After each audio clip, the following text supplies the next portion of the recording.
अस्सलाम वालेकुम वरहमतुल्लाहि वबरकातुहू। Welcome back to my channel again. सबसे पहले मैं माज़रत करता हूँ, तकरीबन 10 से 12 दिन हो चुके हैं जब से मैंने अपनी पिछली वीडियो अपलोड की है। तो मैं थोड़ा काम में मसरूफ़ था और मैं एक दो शादी अटेंड करने गया था। तो ये वाली जो मेरी वीडियो है ना, ये तो पहले ही उस टॉपिक के साथ रिलेट करती है।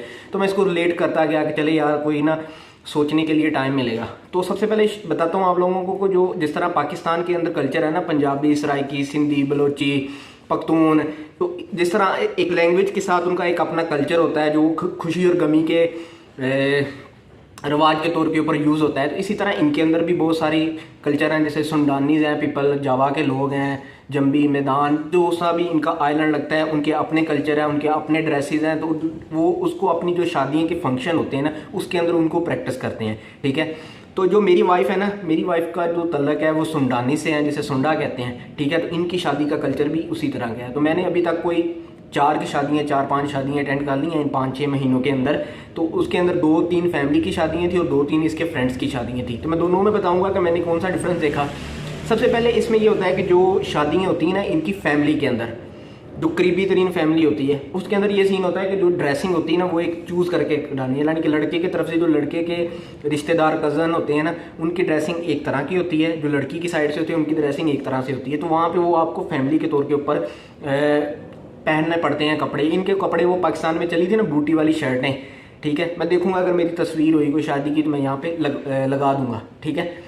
तो इनके उस तरह के होते हैं। तो फैमिली वाले फंक्शन में हमें उस हिसाब से चलना पड़ता है। लेकिन अब किसी रिलेटिव दोस्त वगैरह की शादी के ऊपर जाएं तो फिर आपके अंदर आप जिस तरह की मर्जी ड्रेसिंग कर सकते हैं। तो डेफिनेटली मैं जिस तरह की मर्जी ड्रेसिंग में ज़्यादा कंफर्टेबल होता हूँ। इनका भी ठीक है।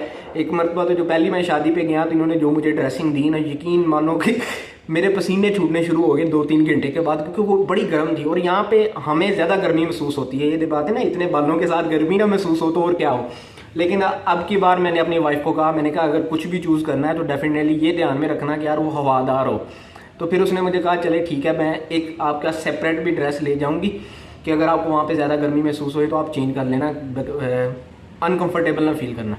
ठीक है। चले आते हैं अपनी वापस के बाद। तो इनकी जो एंगेजमेंट वाला सीन है वो जो पाकिस्तान में चलता है। ठीक है। लड़का लड़की बुला के एंगेजमेंट होगी। उसके बाद जब शादी की डेट रखनी होती है, जब वो तय करना होता है, उसके अंदर जो सारा खर्चा करना होता है ना, वो लड़की वालों ने करना होता है। लेकिन उसके अंदर लड़के वाले भी कंट्रीब्यूट करते हैं।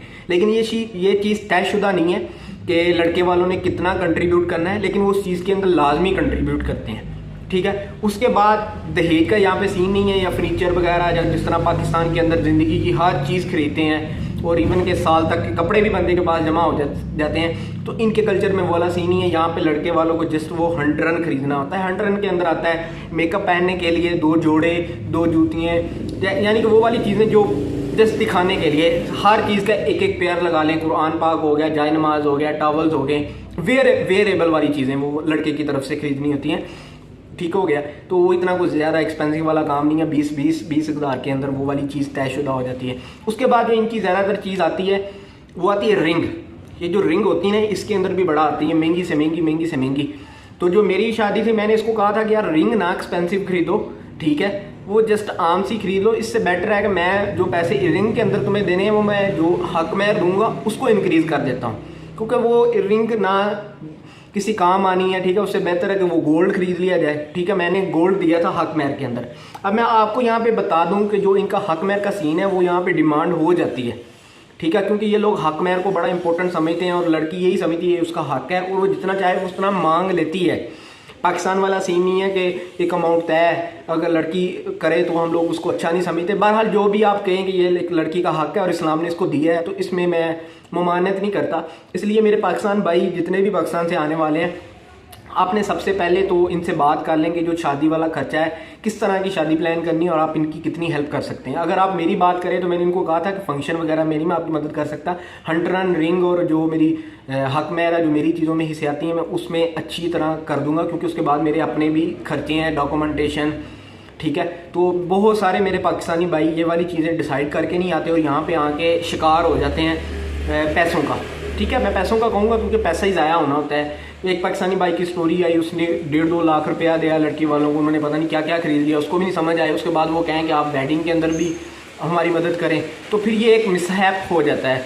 उसके बाद एक भाई ने बताया कि यार उसके जो लड़की वाले उन्होंने कहा कि हम इतने पैसे, ये तो हर किसी का कल्चर है ना, हम किसी के साथ अटैच कर सकते हैं, लेकिन बेहतर ये है कि जब पाकिस्तान आने से पहले आप ये वाली चीज़ें क्लियर कर लें, क्योंकि आप इनके अंदर शामिल हो रहे हैं। आप उनको बताएं, ये सिंपल शादी भी कर लेते हैं, आप उनको बताएं कि यार मैं दूसरे मुल्क से आ रहा हूँ, मैं कंट्रीब्यूट करना चाह रहा हूँ, लेकिन मेरे जो इसके बाद वाले खर्चे हैं ना, मेरे जो इसके बाद जो खर्चे होने वाले हैं वो कहीं ज़्यादा है, तो काइंडली इस चीज़ को जितना शॉर्ट किया जाए उतना किया जाए, ठीक है। उसके बाद मैं अगले पार्ट की तरफ आ जाते हैं।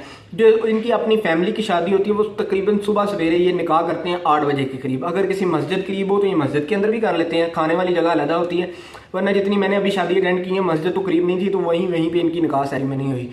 तो उसके अंदर जो अपनी फैमिली की शादी होती है वहाँ पे बंदे को 4 बजे उठना पड़ता है, क्योंकि लड़की वालों आपने होटल से निकल के उस जगह पे जाना है, औरतों ने मेकअप वगैरह करना होता है।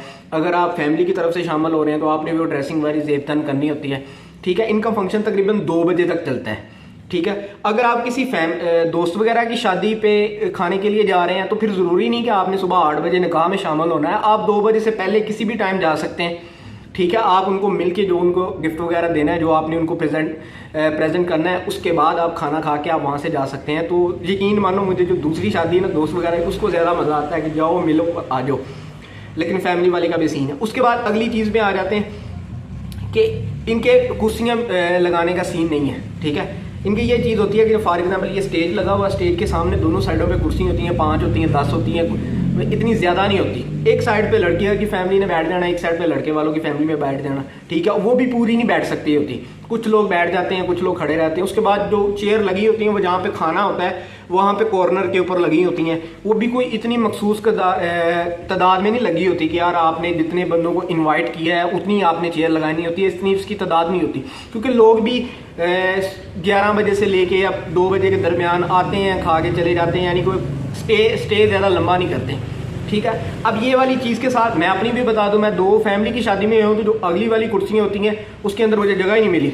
मैंने अपनी वाइफ को कहा, मैंने कहा चलो बैठ जाओ, ठीक है। अब मुझे पहले शुरू में मुझे महसूस तो हुआ, लेकिन उससे पहले मैं एक स्टोरी सुन चुका था, तो इसलिए मैंने कहा चलता है मैं स्टोरी भी आप लोगों को बताता हूँ, बड़ी इंटरेस्टिंग सी स्टोरी है। तो मैंने वहाँ पे फील भी नहीं किया, मैं पीछे आके खड़ा हो गया, क्योंकि मैंने एक चीज़ यहाँ पे आकर रियलाइज़ की और मेरे पहले ज़हन में थी कि जब आप किसी दूसरे के कल्चर में जाते हैं ना, तो रिएक्शन शो करवाने का वहाँ पे कोई मतलब नहीं होता।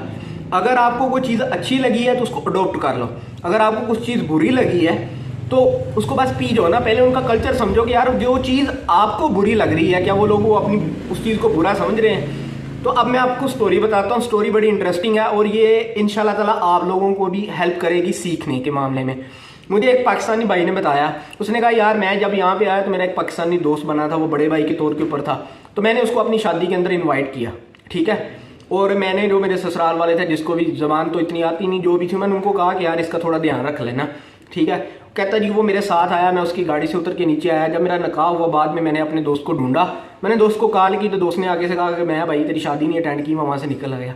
कहता है मैंने उसको पूछा कि वजह क्या बनी, उसने कहा जी वजह ये बनी जी, पहली बात है मुझे जो आगे वाली कुर्सियाँ थी ना लड़के वालों की तरफ से जो भी थी वहाँ पे जगह नहीं मिली। उसने लड़की वालों से पूछा, उसने कहा कि ठीक है अगर उसको वहाँ पे नहीं जगह मिली तो हमने उसके लिए जो छत के ऊपर बैल्कनी बनी हुई थी उसके ऊपर वीआईपी टेबल लगवाया हुआ था उसकी और उसकी फैमिली के लिए, तो हमें तो वो दिखा ही नहीं, अगर वो दिखता तो हम उसको कह देते वहाँ पे जाके बैठ जाए। फिर जब वो पाकिस्तानी भाई कहता है मैंने उससे बात की, वो आगे से कहता उसने उसको ये बात तक कर दी कि ये तुम्हारी गलती है, तुम्हारा हक बनता था कि तुम आते वहाँ से लेते और हमें बिठाते। वो कहता कि यार मैं किस तरह कर सकता था, मेरी शादी थी, मैं दुल्हा था, मैं लोगों के साथ गिरा हुआ था और मुझे वहाँ पे जगह पे जाके क्या कहते हैं निकाह वाली जगह पे बैठना था, और अंदर ही अंदर वो कह रहा था कि मैं उस चीज़ को दोहरा रहा था जो वो शादी के कहता हम नहीं कहते हिजाबो कबूल का जो सीन था वो इनकी लैंग्वेज के अंदर बताना था। और उसमें ये कुछ लोग ये भी कहते हैं कि जो कुवा ऑफिस से आए होते हैं, जो आपके गवाह होते हैं, अगर आपका थोड़ा बहुत भी ऊपर नीचे लफ्ज़ हो ना तो वो कहते हैं दोबारा रिपीट करो। तो इवन के इंडोनेशियन जिसकी मेरी कज़न वाइफ के कज़न की शादी हुई तो वो भी उस दिन घबराया हुआ था कि यार अगर 2-3 मरतबा गलत हो गया तो इन्होंने कहना है और करो। वो थोड़ा बहुता भी नहीं उसको मानते कि बंदा कहता है ना चलो यार आ गया है, थोड़ा बहुता तलफ़ुज़ गलत हो गया है, तो वो कहता है मैं इस चीज़ में भी परेशान था। अच्छा चलो बाहर कहने की बात हुई, वो बाद में उसने जब देखा वीडियो के अंदर जो वीडियो बन रही होती है, कैमरा मैन होते हैं कि वो जब लड़का जिस तरह पाकिस्तान में दुल्हा एंटर होता है तो उसके पीछे सारी बारात होती है ना, जो भी लोग ने आने हैं, वो उनके अंदर था ही नहीं। जब तो कहता मैंने क्लिप देखा तो वो गाड़ी के नीचे से उतरा ही है, फिर वापस बैठ के चला गया, यानी कि वो नीचे आया ही नहीं है, जो फंक्शन वाली जगह थी वहाँ पे आया ही नहीं है। तो उसने मुझे आगे से ये लफ्ज़ किया कि उसने कहा कि यार इस तरह तो कोई दुश्मन भी नहीं करता। किसी दुश्मन की भी शादी हो ना तो उसका दुश्मन भी नहीं इस तरह का रवैया इख्तियार करता। तो ये हमारे लिए भी सबक है। ये मेरे ज़हन में पहले भी स्टोरी थी, तो मुझे उसने बताई थी और मैंने ये शादियाँ भी अटेंड की, तो मैंने थोड़ा भी नहीं रिएक्ट किया ना। मैंने कहा चलो ठीक है यार, वो 10 कुर्सियाँ लगी हुई हैं और यहाँ पे इनका ये भी नहीं सीन जिस तरह हमें होता है कि फुफ्फा जी जब मास्टर जी को जगह ना मिली या जिस कुर्सी पे वो बैठना चाहते हैं, जो जिस कुर्सी के पास आगे अगर उनको वहाँ पे बिठाया ना गया तो तकरीबन साल तक तो उनको रजामंद करने में मुश्किल हो जाना है। जब उनके बेटे की शादी होनी तो चाहे वो बुलाए नहीं, इनके कल्चर में वो नहीं है। ठीक है, तो ये स्टोरी बताने का मतलब था कि यार ज़रूरी नहीं होता कि हर जगह हम अपनी ईगो को पुट कर लेते हैं। अगर वो थोड़ा उस दोस्त के बकौल अगर वो थोड़ा बर्दाश्त कर लेता तो उसके लिए चेयर भी लगी थी। इवन के जब उसकी वो कहता मैंने उसकी वाइफ से बात की, मेरी वाइफ ने उस वाइफ से बात की, तो तुम तो समझती हो ना कि हमारा कल्चर क्या है। तो उसने कहा जी बस अगला बंदा ईगो का स्टैंड ले गया। तो ये मेरे लिए भी है कि जब आप पाकिस्तान से यहाँ पे आएँ, किसी पाकिस्तानी भाई के जाएँ तो उसको पाकिस्तान की नज़र से ना देखें। वो अपनी बर्फों जितनी कोशिश कर सकता है करता है, लेकिन उनका जो कल्चर होता है, फॉर एग्जांपल आप यहाँ से लगा लें, अब यहाँ से आप किसी पाकिस्तानी के भाई के पास जाते हैं, पाकिस्तान में हूँ तो अल्हम्दुलिल्लाह हम उसके लिए मुर्ग बिरयानी हर चीज़ डालते हैं, लेकिन आप यहाँ पे जाते हैं तो जितना उसके लिए हो सकता है वो करता है। पाकिस्तान में तो अपनी जो औरतें उसको बताने की ज़रूरत ही नहीं पड़ती कि इसको क्या चीज़ देनी है क्या नहीं देनी, लेकिन समझने की कोशिश करें। तो यही चीज़ है ना कि अपने आप को जब आप किसी दूसरे कल्चर में आए तो अपने आप के अंदर लचक पैदा करें। तो ये सारा एक शादी का कल्चर था। मैंने कहा आप लोगों को एक मरतबा गो थ्रू कर दूँ। तो अगर इसी तरह का सेम है, अगर कोई लोग आ रहे हैं तो वो पहले ही अपनी जो लड़की का ख़ानदान है उनके साथ बात कर लें कि क्या कल्चर है, कहाँ कहाँ पे मुझे कंट्रीब्यूट करना पड़ना है, ताकि ये ना हो कि आप अपने सारे पैसे यहाँ पे लगा दें इनके कल्चर को पूरा करते हुए, बाद में आप जेब खाली लेके बैठ जाएँ। तो यहाँ से एक मुनासबत से और रिस्पेक्ट देना सीखें। अगर आपको कोई चीज़ पसंद आती है उसको अडोप्ट कर लें, अगर नहीं आती तो उसको इग्नोर कर दें। तो आई नो कि यह वीडियो कोई इतनी खास नहीं थी, लेकिन मैं लोगों को एक गो थ्रू करना चाहता था। लोग बार बार शादी का कल्चर पूछ रहे थे और बड़े सारे लोगों का यही जवाब आता है कि यार वो हक महर बड़ा मांगते हैं। ठीक है, मैं भी जब पाकिस्तान में था तो मेरी वाइफ ने मुझे बड़ी मरतबा एक चीज़ कहनी कि यार बाकी चीज़ों की खैर है, बस हक महर ज़्यादा कर लेना। मैंने 2-3 मरतबा तो मुझे भी गुस्सा आया कि यार क्या सीन है कि हम पाकिस्तान में हक महर नहीं देते। फिर मैंने यार इनके कल्चर को समझा, मैंने कहा चलो ठीक है। फिर मैंने भी उधर से उसको कंडीशन दी, मैंने कहा ये जो तुम रिंग खरीदने लगी हो, इतनी महंगी खरीद रही हो, इसका कोई फ़ायदा भी नहीं होना। सीधी पूछे हमें पाकिस्तान में काम पे, तो मैंने कहा इससे बेहतर है कि मैं जो हक महर के अंदर ज़्यादा मिकदार कर देता हूँ। तो उम्मीद है आप लोगों को वीडियो पसंद होगी और कोशिश करूँगा कि यार अब ये सिलसिला चलता ही रहे। ठीक है, तो दुआ कीजिएगा मेरे हक़ के अंदर, अल्लाह ताला आपको सेहत दे, मुझे सेहत दे, तंदुरुस्ती अता फरमाए, हमारे वालिदैन को सेहत दे। अगर वो इस दुनिया से वफ़ात पा चुके हैं अल्लाह ताला उनकी मग़फ़िरत करे, अगर वो हयात है अल्लाह ताला उनको सेहत अता फरमाए। अल्लाह ताला शर्र शैतान से, शर्र इंसान से महफूज फरमाए। अल्लाह ताला हमें, मुझे और आपको गुरूरी वाली अमीरी से और नशुक्री वाली गरीबी से महफूज फरमाए। मिलते हैं किसी अगली वीडियो में, दुआ कीजिएगा। अल्लाह हाफ़िज़।